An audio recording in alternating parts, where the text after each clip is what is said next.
Ladies and gentlemen, welcome. As promised, this is our second official devblog, and today we're focusing on everything combat in all of its glory. We'll be talking about the skills, the abilities, the effects, tools, equipment, iconography, and everything under the sun. We've been hard at work on developing a novel combat experience for inside of Minecraft, especially with our project, Lumenshard MC. We're happy to unveil the beginnings of what will be a great combat experience moving forward. Now, if you haven't had a chance to watch our previous devblogs, you can head over to our YouTube channel, Lumenshard MC, where you can watch our previous devblog, Devblog 1, which is about our map and travel system, where we covered a whole bunch of really cool, awesome tech that we've been working on to help players explore the world, as well as talking about a lot of the design philosophies that are going into this project.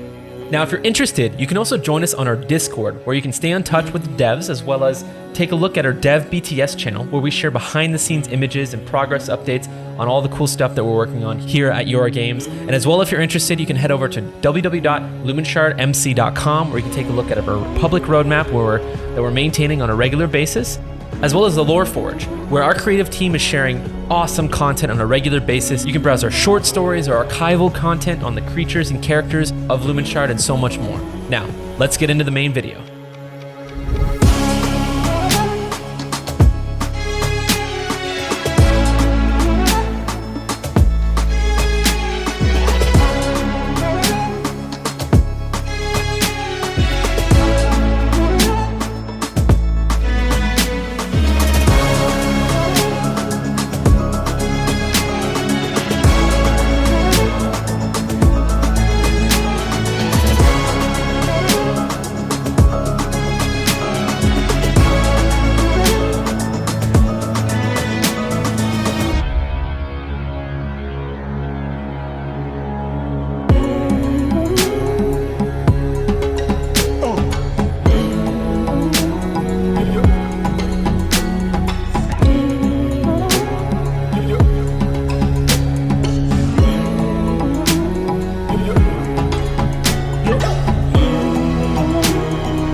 All right, ladies and gentlemen, I hope that you enjoyed that preview of some of the upcoming combat mechanics that will be making their debut in Lumenshard MC. Now, everything is subject to change, and hopefully we'll be opening up an open play test for the community to be able to start participating in some of our combat testing, to be able to provide feedback on the visuals, the timing, the cooldowns, the impact, etc., to make sure that we're developing a really fun but yet balanced experience for players to really enjoy the PvP and the PvE combat that will be making their way into the Lumenshard experience.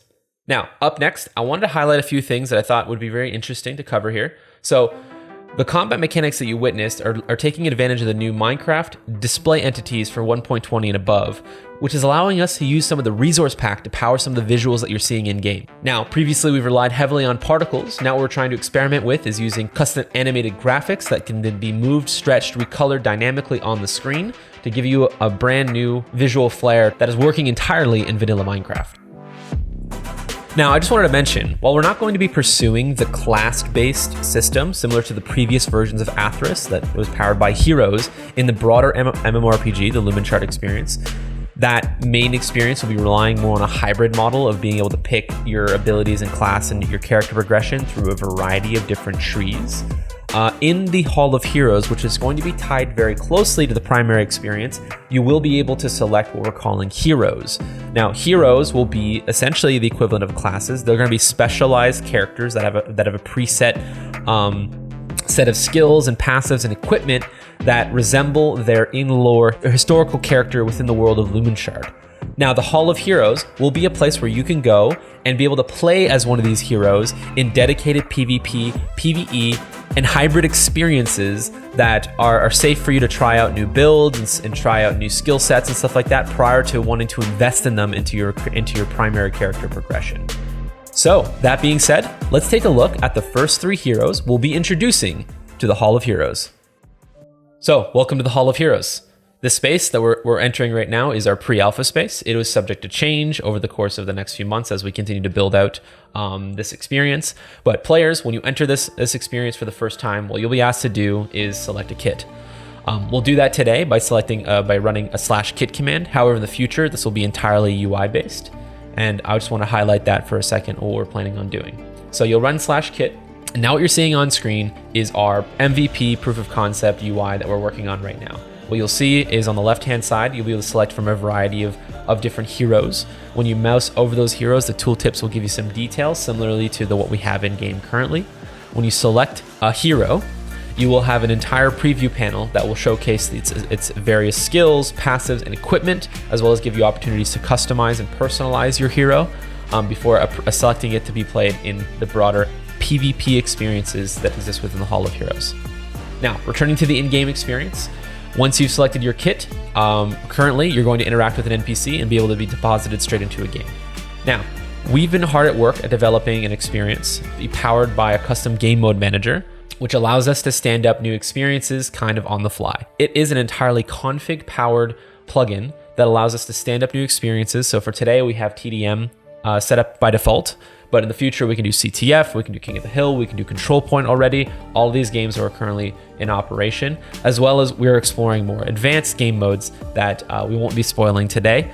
However, you can look forward to future updates on that when I mention the whole PvP, PvE experiences in the near future. All right, let's jump back into game. So what I'm gonna do now is I'm gonna select a kit and I'm going to open up its skills menu.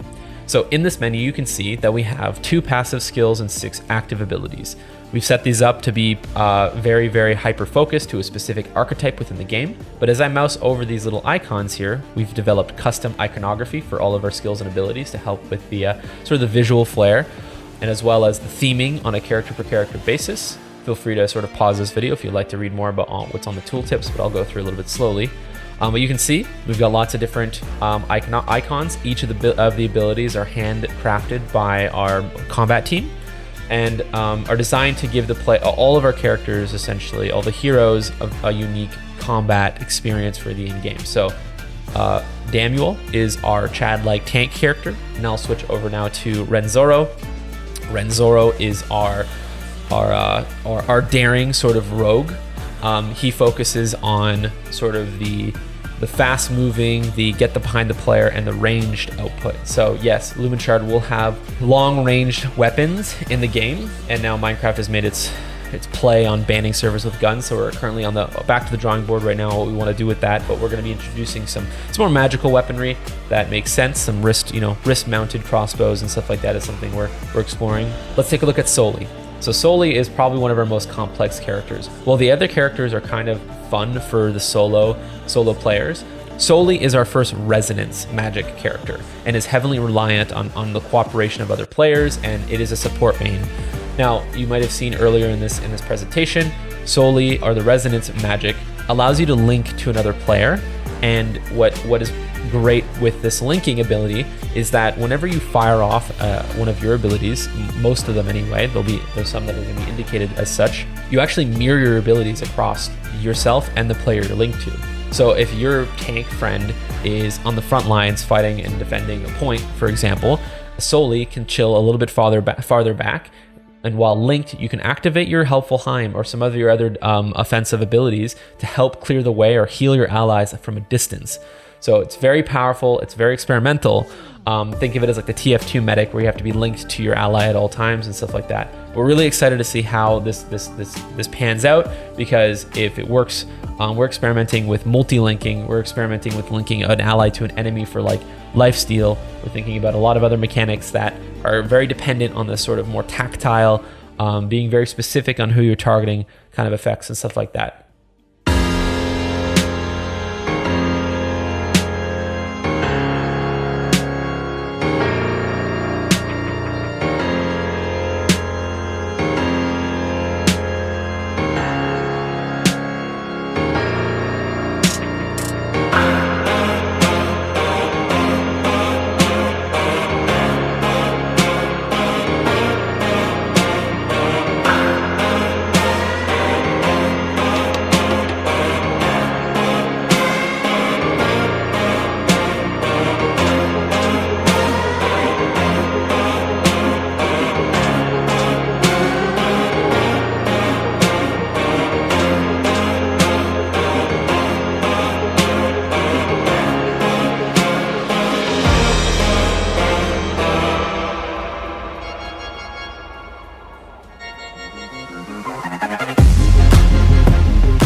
Well, thank you for watching this second episode of our devblog for the project Lumenshard. If you're interested in staying up to date, feel free to subscribe and like this video, as well as head over to our Discord channel or check out our website for our public roadmap. All links down in the description. That's it for this episode. Thanks for watching. We'll see you in the next one.